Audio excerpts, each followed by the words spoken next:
Mas então, pessoal, Alexandre aqui. Nesse vídeo vamos falar sobre a demonstração dos fluxos de caixa, né? Uma demonstração aí relativamente nova na contabilidade, né? Da onde veio a influência dela, né? Como que ela surgiu, né? Bom, a origem do fluxo de caixa, né, foi o FAS 95, de novembro de 87, regulado pelo Comitê de Padrões de Contabilidade Financeira nos Estados Unidos, né? O FASB se tornou padrão mundial, Financial Accounting Standard Board, ok? No Brasil, passou a ter sua publicação obrigatória, junto às demais demonstrações financeiras a partir da Lei 11.638, de 2007. Essa lei, na verdade, ela trouxe algumas alterações na Lei 6404 de 76, que regula, né, as sociedades por ações, né? Então, por isso que eu digo, é relativamente recente, deve ter aí uns 15 anos, né? Esse demonstrativo, e ele passou a ser, portanto, obrigatório, né? O objetivo dele é mostrar as alterações ocorridas durante o exercício. Por que alterou saldo de caixa e seus equivalentes, né? Quando a gente fala equivalentes de caixa, a gente está falando caixa, bancos, aplicações, né? Segregando-se essas alterações em, no mínimo, ou seja, pode ser mais, 3 fluxos, né? O fluxo das operações da empresa, o fluxo dos investimentos, não é mesmo? E claro, né, da onde vem esse dinheiro? O fluxo das origens, ou seja, dos financiamentos dos recursos, né? Então, essa é a base do FAS 95 de novembro de 1987. Muito bem. Fluxo de caixa e as estratégias financeiras, né? Bom, o fluxo de caixa, ele trata do disponível, das disponibilidades, né? Ou seja, o caixa, as origens do caixa, como vem o disponível, né? Ele vem de capital próprio, né? Ou seja, de aportes de recursos dos sócios, né? De financiamentos, normalmente são financiamentos de curto prazo para cobrir insuficiências de tesouraria, né? E, claro, empréstimos, né? Empréstimos para dar cobertura a essas insuficiências, e os financiamentos também é para financiar bens de uso, né? Nas atividades da empresa. Então, o caixa está sempre interrelacionado com esses 3 itens, correto? Vamos em frente. O fluxo dos investimentos. Como funciona? Quando a gente pensa em investimento, a gente pensa nos bens fixos, nos bens de conteúdo permanente, bens imobilizados, né? Então, normalmente todo fluxo que envolve a imobilização, né, ela tem a ver com os fluxos dos investimentos, né, senhores? Então, é muito importante tu conhecer esses fluxos, né? Se tu é administrador ou pensa ser, se tu é contador ou pensa ser, economista ou pensa ser, né? É importante conhecer esses fluxos, né? E claro, os fluxos das operações, das atividades corriqueiras da empresa, né, que envolve os custos da produção, que recorrem também de caixa, as despesas operacionais e impostos que recorrem de caixa. Ou seja, a gente pode ver que o caixa, ele é um centralizador desses fluxos, né? E claro, as despesas operacionais, né, e impostos, elas abrangem estoques e vendas, né? Porque as vendas nada mais são do que baixas de estoque, seja vendas a prazo e vendas à vista também, né? Só que as vendas a prazo e vendas à vista, conforme o prazo de recebimento delas, é que vai afetar ou não o caixa. Muito bem. E, naturalmente, né, como eu falei, né, à vista, quando as vendas são à vista, aí sim, né? Aí tu pulou a etapa das duplicatas a receber, né? É importante tu ter essa visão, né? Das vendas à vista e das vendas a prazo, né? Ou seja, quando tu apela para as duplicatas a receber, né? O aceite de duplicatas que tu te sujeita para finalidade, né, de concorrência, porque a tua concorrência também financia, né? Então tu precisa necessariamente recorrer, né, ao financiamento do giro do teu cliente, né? Ou seja, isso pode ser ou não uma vantagem competitiva, né? Depende do teu fluxo de caixa também, né? Para fazer esse financiamento para o teu cliente, né? E também, claro, das duplicatas a pagar, né? Como que tu obtém o financiamento dos teus estoques, né? Como que tu obtém o financiamento junto aos teus fornecedores, né? Ou seja, o que tu concede à tua clientela é o mesmo que tu obtém dos teus fornecedores? O mesmo prazo? Isso é um questionamento que tu tem que fazer, né? Então isso é fundamental, gente. Ok? Bom, esse fluxo de caixa, tá? Dos 3 itens das atividades de operações, investimentos e imobilizados. Vamos comentar um pouco a respeito disso através do método direto, né? Como é que é isso aí? Né? O método direto é uma metodologia de projeção de fluxo de caixa. Pelo método direto, consiste em ordenar periodicamente as entradas e saídas de caixa, à medida que ocorrerem. É fundamental na gestão financeira de curto prazo, ou seja, no dia a dia, né? É bom até tu ter, quem sabe, uma planilha Excel, né? E com as devidas colunas diárias, ou no mínimo mensais, ou quinzenais, ou semanais, né? Como tu preferir, né? E nas atividades de operações, né? O que tu vai colocar ali como recebimentos, né? As tuas vendas, né? Vendas à vista e a prazo, né? Ou seja, as tuas vendas a prazo tu vai receber através da redução dos teus saldos de duplicatas a receber, né? Assim como os teus pagamentos a fornecedores, salários, encargos, insumos, impostos, despesas financeiras também que tu vai pagar e algumas receitas financeiras que porventura entrem, né? Aí tu vai ter um fluxo total, né, do caixa das atividades operacionais, né? Assim como temos as atividades de investimentos, né?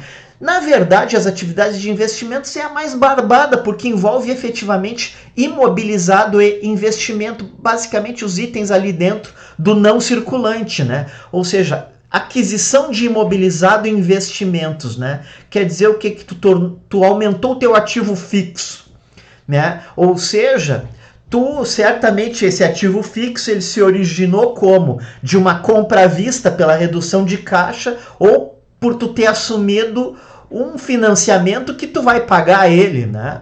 Mais dia, menos dia, né? Então, por isso que a aquisição de imobilizado é uma redução de caixa, assim como a venda do imobilizado em investimento é uma entrada de caixa, né? E essa diferença, né, do menos com o mais ali, da aquisição com a venda de imobilizado, vai te dar o total dos fluxos de caixa de investimentos líquidos, né? E vamos para as atividades de financiamento. Como que a empresa se financia, né? Captação de empréstimos, integralizações de capitais de sócios, amortizações de empréstimos, né? E pagamento de dividendos e juros de capital, ali reduz, né? Então, são alguns exemplos, tem mais, gente, né?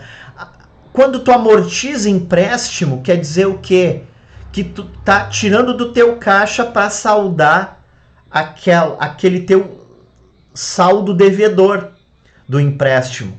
Assim como quando tu vai distribuir dividendos aos teus sócios, né? Ou juros sobre o capital próprio, juros sobre o capital de terceiros muitas vezes, né? Tu tem que pagar esses caras que financiam a tua empresa e que, de certa forma, são donos da tua empresa. Então, o pagamento de dividendos é uma dos entraves, posso dizer, para uma empresa, né, se financiar através do patrimônio líquido, né? Então, é importante saber que isso afeta negativamente o caixa, né? E aí, naturalmente, né, tu vai ter o total dos fluxos de caixa de financiamentos líquidos, né? E, naturalmente, para finalizar, o saldo de caixa final vai ser a geração de caixa em todos esses períodos e em todas essas operações, somado com o saldo inicial de caixa do período. Aí tu vai ter o saldo final de caixa do período, que vai ser o inicial do período seguinte, e assim vai indo. Então essa medida, né, dos saldos, das diferenças de saldos iniciais e finais, feitas pelo método direto, né, pessoal?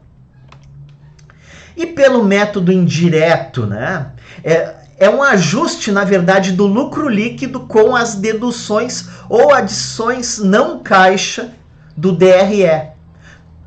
E considera as variações ocorridas no patrimônio em ativos e passivos durante o período, né? É um outro enfoque, né, que tu pode apurar o saldo de caixa. Das atividades de operações, o que faz aumentar as atividades de caixa? O lucro, positivamente, ou prejuízo, a depreciação. A depreciação, na verdade, ela é um gasto não desembolsado, né? Ou seja, para efeitos de DRE, tu contou ela como despesa, mas na verdade não, né? Então, efetivamente, tu tem que colocar ela de volta. Por isso que a depreciação é um saldo positivo nas operações, nas atividades das operações da empresa, né?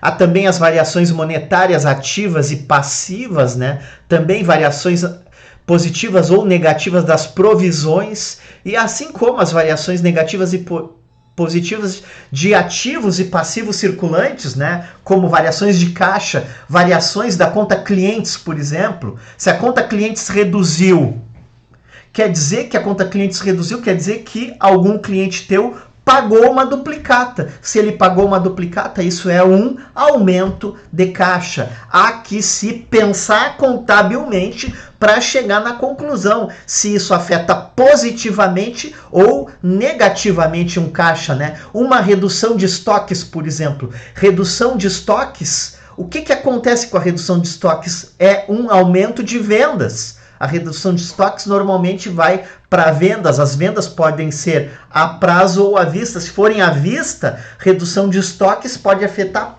positivamente o teu caixa, né? Então, é isso que é importante que tu pense. Muito mais do que decorar sinalzinho mais e menos, é importante tu pensar contabilidade, né? Atividades de investimento, aquisição de imobilizado, né? E venda de imobilizado também, aquisição de imobilizado, né? É óbvio que aquisição de imobilizado, quem sabe tu pagou à vista, né? Ou seja, reduz caixa, ou tu vendeu à vista imobilizado, aumentou caixa, e aí tu vai ter o total dos fluxos de investimento, né?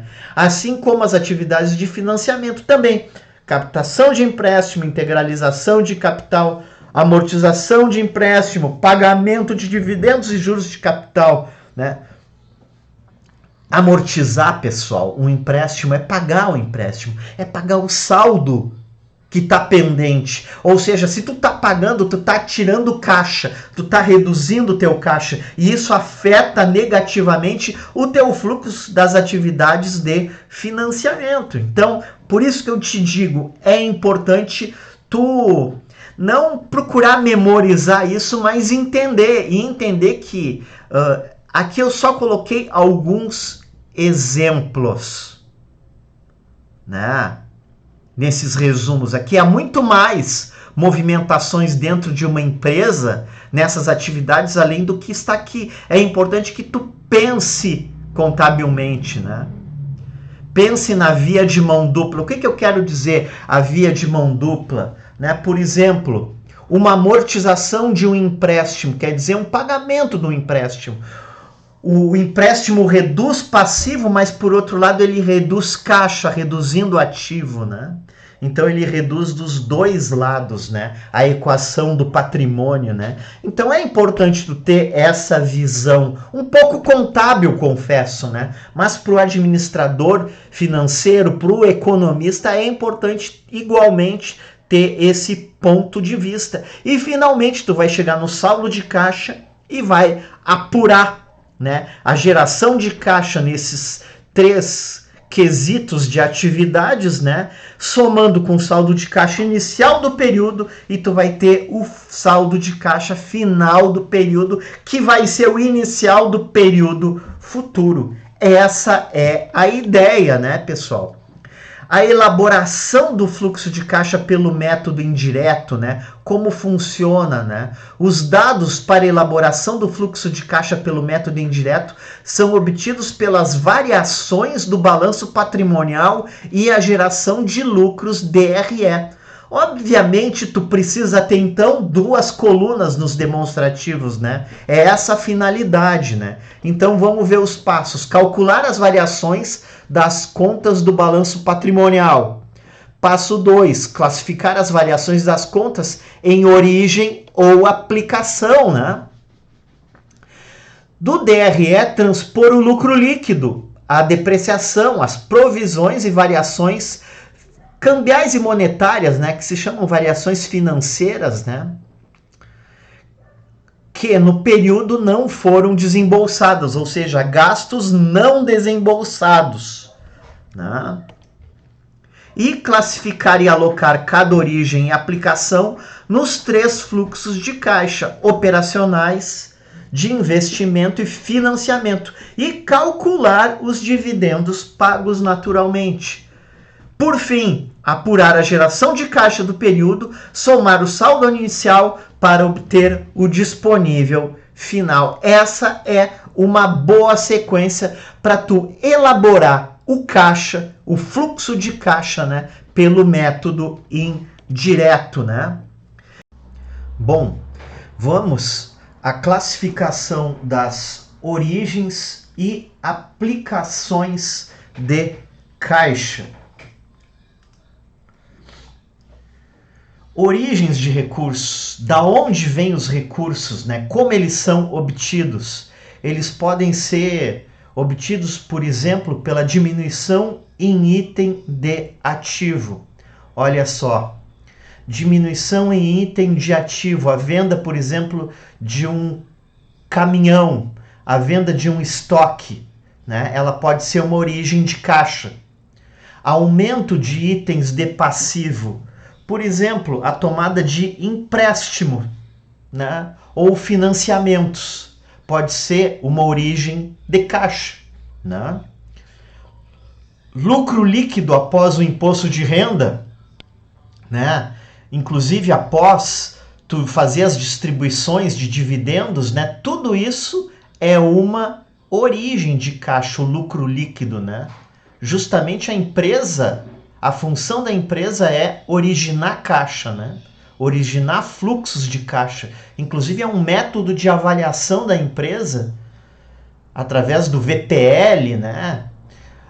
Do valor presente líquido, né? Que vê a empresa como uma geradora de fluxos de caixa futuros, né? Depreciações e provisões também, como gastos não desembolsáveis, né, eles afetam positivamente o caixa da empresa, né?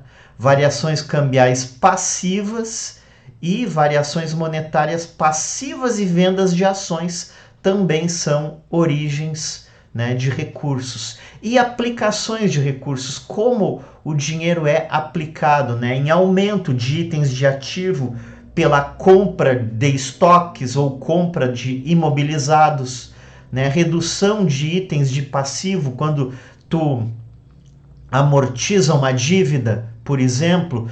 Prejuízo líquido, por sua vez, pode ser que a empresa não tenha lucro, tenha ao contrário prejuízo. Então o prejuízo ele reduz caixa, né? Variações cambiais ativas, variações monetárias ativas, né? Ou seja, está fora da atividade operacional da empresa, e recompra e resgate de ações, tu precisa injetar dinheiro, ou seja, vai reduzir o teu caixa, né? Então, pessoal, fluxo de caixa pelo método indireto, né? Um resumo aqui, né? Os fluxos de caixa das operações, resultado operacional líquido, afeta positivamente o caixa. A depreciação afeta positivamente o caixa. Variação cambial negativa pode afetar positivamente o caixa, né? Acréscimos de clientes, acréscimos de estoques, né? Quando aumenta estoques, o teu caixa reduz, né? Redução de contas a pagar. Quando reduz as contas a pagar, reduz o teu caixa, quer dizer que tu pegou do caixa para pagar, quem sabe, fornecedores, não é mesmo? E outros ativos e passivos circulantes, né? Então, acréscimo ou decréscimo de clientes pode afetar negativamente ou positivamente o teu caixa, né? Depende, né? A conta clientes é uma conta chamada duplicatas a receber também, né? Se a conta duplicatas a receber ela cai, ela reduz, quer dizer que houve um pagamento dessas contas, ou seja, o pagamento ele acresce o caixa. Então tudo isso aqui envolve operações da empresa, né? Há o fluxo de investimentos, quando envolve aquisição de imobilizado, é negativo, né? Ou, por exemplo, venda de imobilizado seria positivo. Pagamento de aquisição de empresas, negativo, afeta negativamente o caixa, né? E juros sobre aplicações financeiras, né?